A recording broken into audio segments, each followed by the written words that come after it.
So what is up, guys? Welcome on back to the news with TK. Speaker Mike Johnson, the House Majority Whip, Jim Jordan, and others are speaking right now about the big, beautiful bill. They've resolved their differences and are ready to vote on this at 1 a.m. Eastern Standard Time Wednesday. So basically later this evening. Let's roll the intro and get directly into the press conference.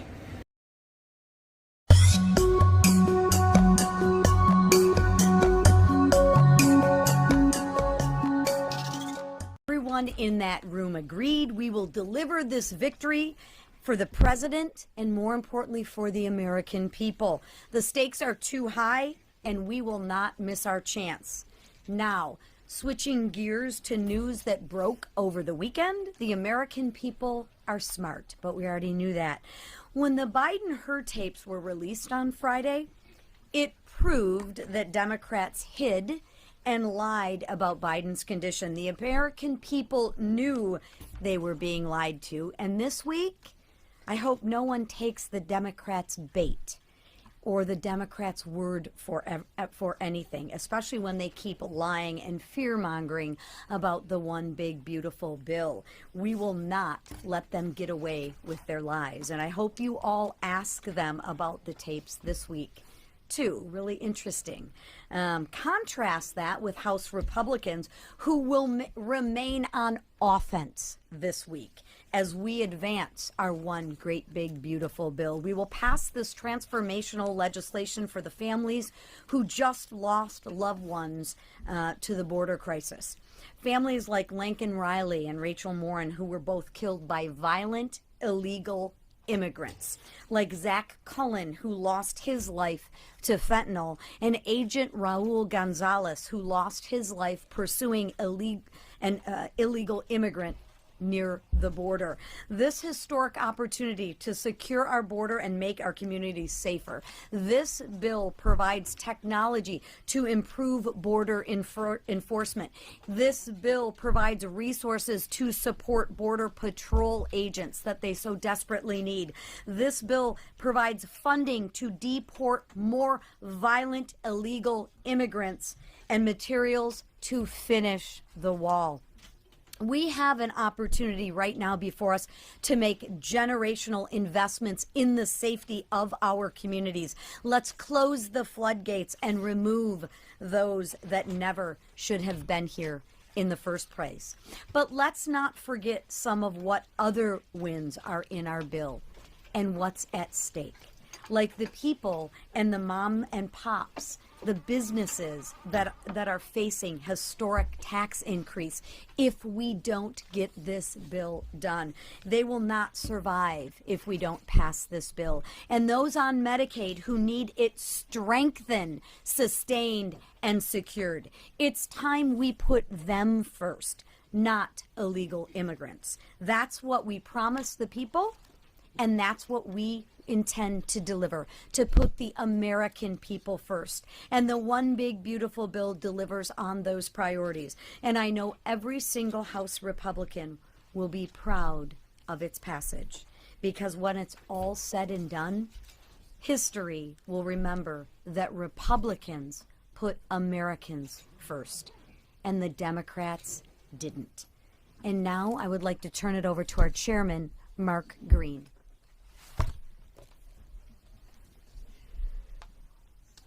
Thank you, Speaker. Joe Biden, Kamala Harris, and Alejandro Mayorkas's reckless disregard for the rule of law created an historic border crisis. Under the Biden and Harris administration, 13 million inadmissible aliens poured into our country, overwhelming Border Patrol and CBP officers, wasting billions of taxpayer dollars, and of course throwing many of our communities into chaos. Illegal gang activity, influx of fentanyl. You've heard us talk about it before. I saw an article the other day from one of you guys, 60% decrease in the murder rate in one city where ICE had removed the gang members. After 4 years, the American people were sick of it, they're tired of it, and of course, they gave Republicans the trifecta because we put them first. As of April, Southwest border encounters were down over 90%, and that's down from the lowest point in the previous administration. And that lowest point happened not because of anything that the Biden administration had done. That lowest point happened because of what Texas did with Operation Lone Star. But even from that point, it's down 90% in April, the best numbers we've had ever in the history of this country, and that's because of the actions of this president, who delivered on his promise to secure the border and enforce our laws. But if Congress fails to act, this success will be short-lived.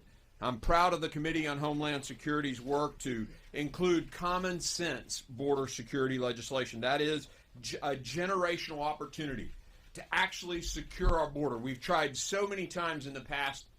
Now we will codify these executive actions, and we will do our job in Congress and resource this effort.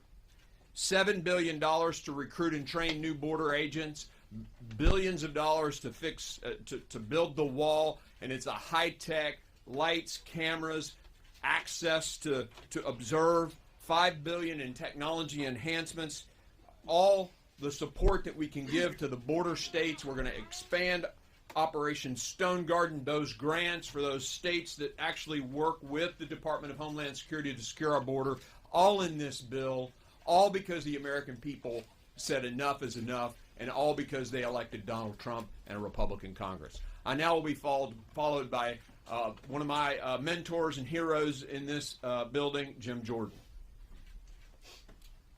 Thank you, Mr. Chairman. You know why the Democrats dislike this bill so much? Because it's so darn Republican.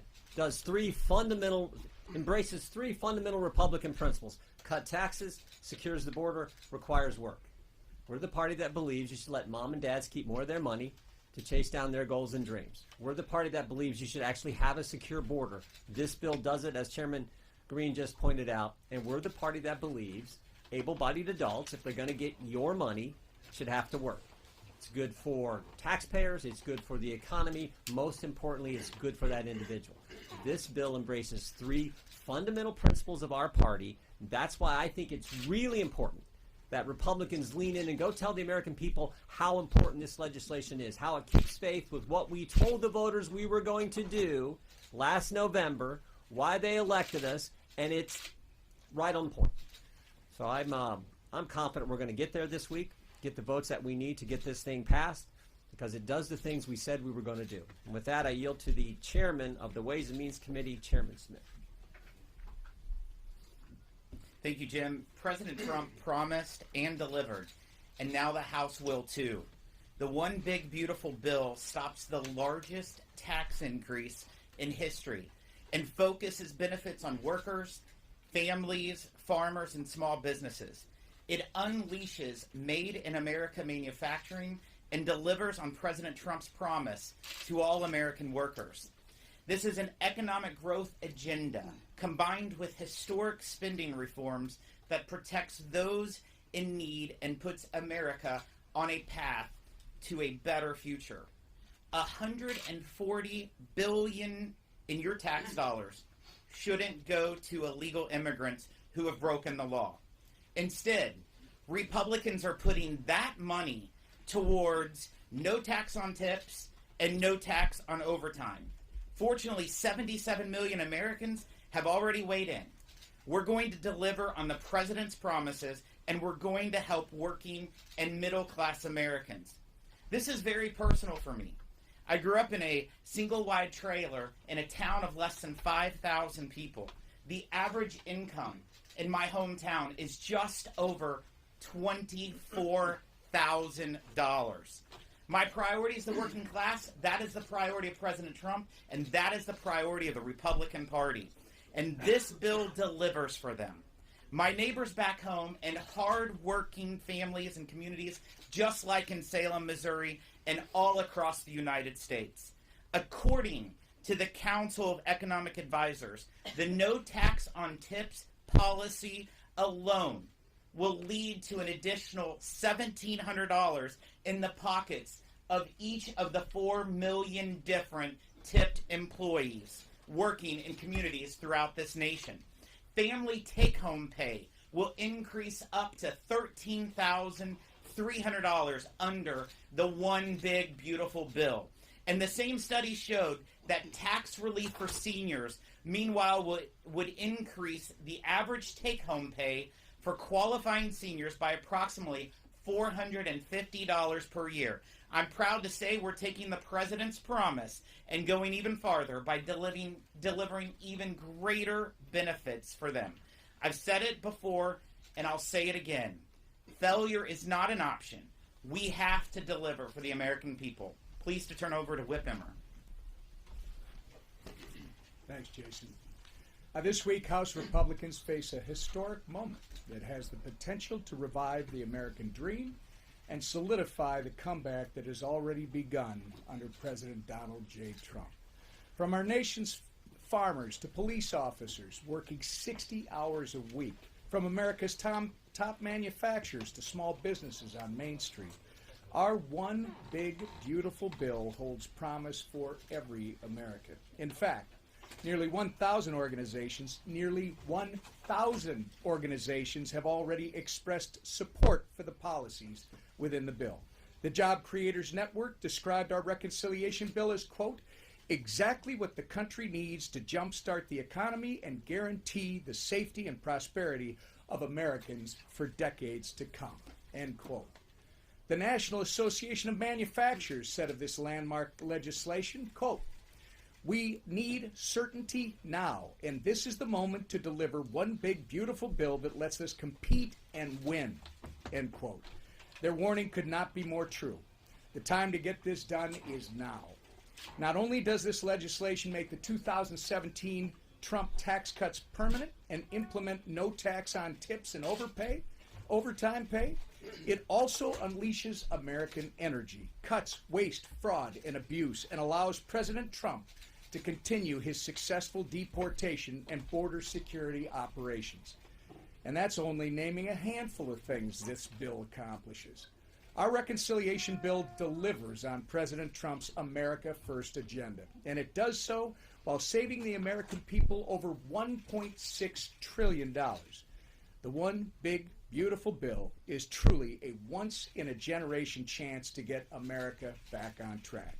House Republicans must seize this opportunity, and quickly. As my good friend Jason Smith just said, failure is not an option. With that, I turn it over to our leader, Steve Scalise. Thank you, Whip. Well, this morning, President Trump had a strong and clear message to a packed House Republican conference. And that is after months of long, intense discussions over really important differences and issues. This one big, beautiful bill has come through the committee process, and it's time to end the negotiations, unify behind this bill, and get it passed on to the Senate. And what President Trump really talked about was the things that we all talked about during the campaign. How important it was to prevent a tax increase on working class families. Low and middle income families would see a large, painful tax increase if this bill were not to happen. And look, we all know every Democrat's going to vote no. They've bragged about it. They are fighting tooth and nail to stop us from preventing a tax increase. Democrats also made it clear they want open borders.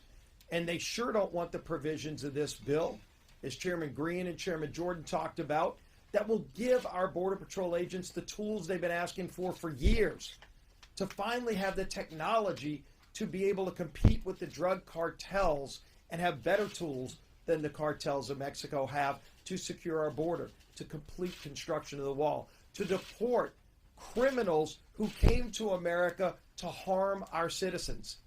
And President Trump is finally following through on that promise to secure our border, but he needs more tools to do it. Something we also ran on was producing more energy in America. And this bill reverses the Biden-era policies that shut off American energy, making our country more dependent on hostile nations, giving Putin billions of dollars a month more to fund his war in Ukraine by shutting American energy off. This bill opens it back up again. It generates more money. It generates opportunity for families.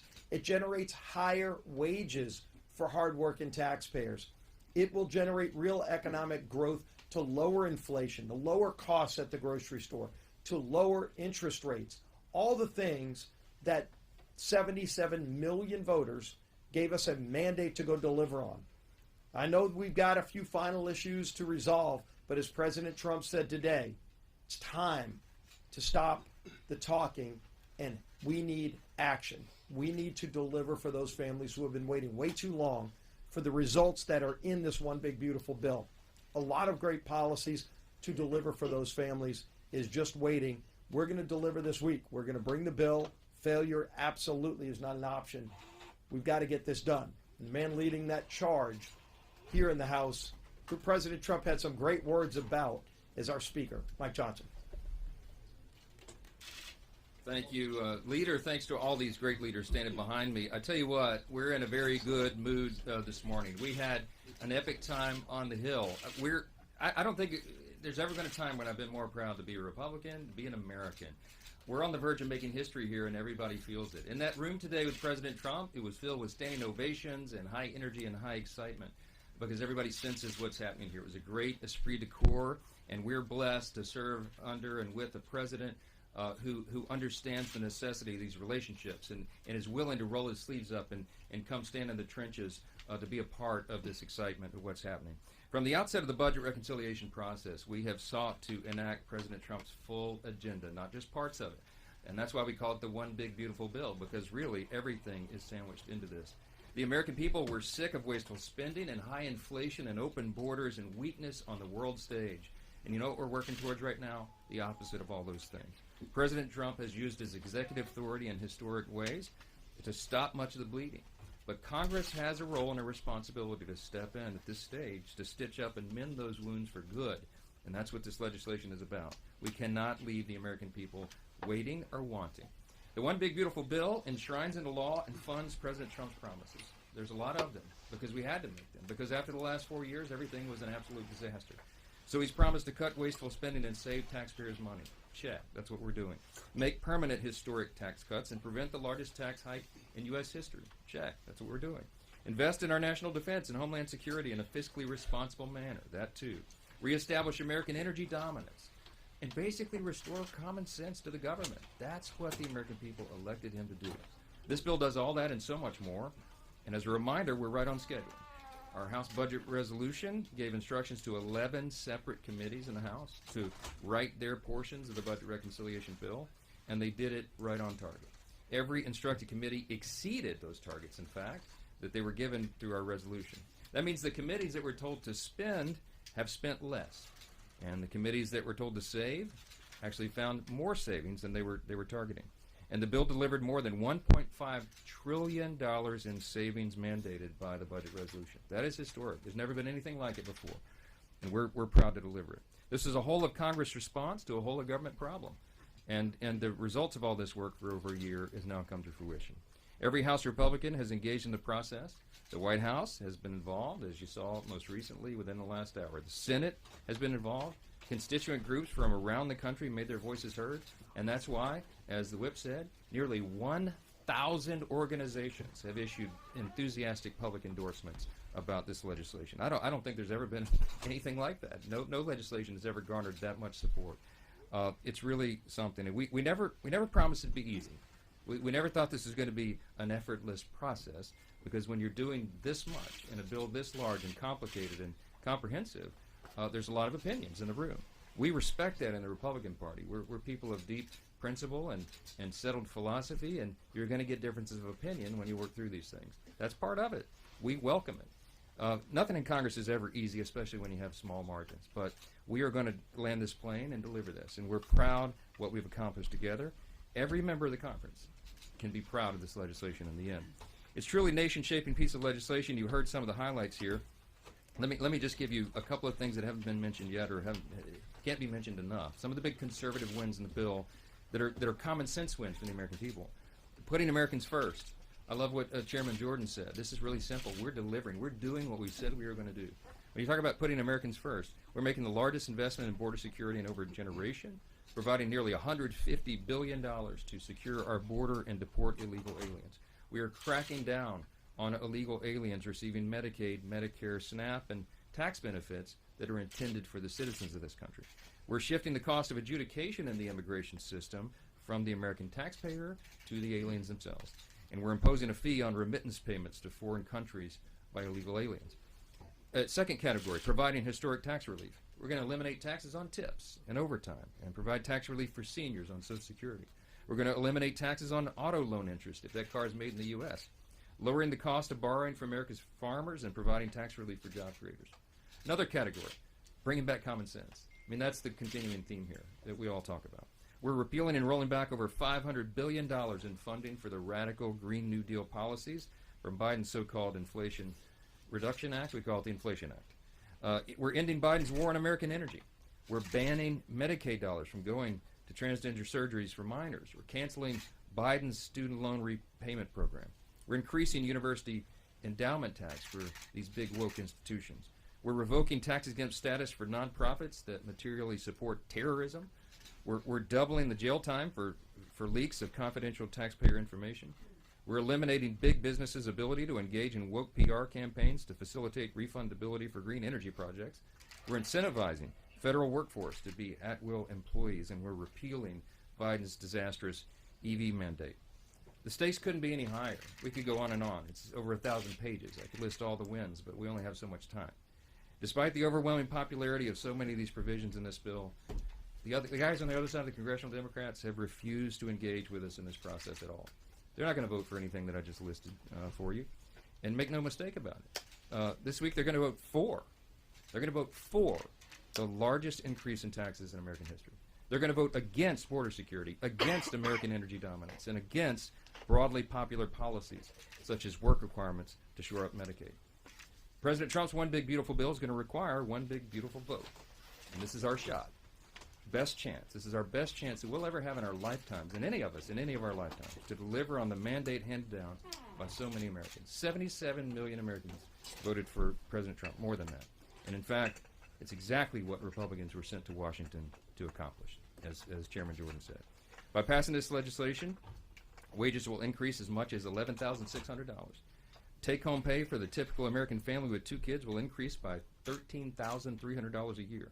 As many as 4.2 million full-time equivalent jobs will be created because of this legislation. But if we fail, here's the alternative. Here's what the Democrats are going to vote for. Every American citizen seeing a 22% tax hike. 26 million businesses would see a tax increase of 43%. We'd lose nearly 6 million jobs in the economy and about $1 trillion in GDP by some estimates. The Border Patrol and ICE would lack the resources to detain and deport criminal illegal aliens, and 1.4 million illegals would continue to receive taxpayer funding of health care. Look, we could go on and on this morning about finishing the border wall and accomplishing all these things that we've talked about. But I'm just end it here and tell you that failure is simply not an option. We have to get this done. I told President Trump on the campaign trail that I believed he could be the most consequential president of the modern era and arguably maybe one of the most in all of U.S. history, maybe top 2 or 3. I think this is the way we deliver that. And by extension, that means that this Congress can be one of the most consequential in history. We do not take that lightly. And despite the challenges and the nonstop media criticism and the historically small House majority, we are right on track to deliver, and that's what you'll see this House do this week. Now, we're not going to take a lot of questions this morning because we've already done a ton of media with you in the halls. The President gave you a lot, we gave you a lot. What we're leaving to do right now is gather up the small subgroups in the House Republican Conference and tie up the remaining loose ends. I'm very confident that we'll be able to do that. There's a great esprit de corps in the room this morning because everybody knows what's at stake. All the things we've talked about here this morning, we are going to get this done. So this is a rare thing. I'm going to say hold the questions and let me go get back to work so we can finish this thing up. Okay? Thanks for being here. So, what do you guys think? I think that they have a unified front. I'm excited about the cancellation of the EV mandate and the emissions things that they're going to be pushing through. I'm excited for a lot of different things, especially the no tax on overtime, no tax on tips. It's going to be huge in a city that I live in, which is Las Vegas, for people that live there. the either no tax or tax relief on Social Security is going to be huge. We still don't know which way that's going to go. But let me know what you guys think in the comment section down below. Do you think they get this done tonight? I think they do. I don't think they're doing this press conference and pushing all this stuff out here if they're not going to get it done. I don't think that it would look really bad on the whip and the Speaker of the House. I don't think it would look good if they don't get this done. But let me know what you guys think in the comment section down below. Give the video a big thumbs up if you like what I do. Hit the subscribe button if you haven't already. And as always, stay petty, my friend.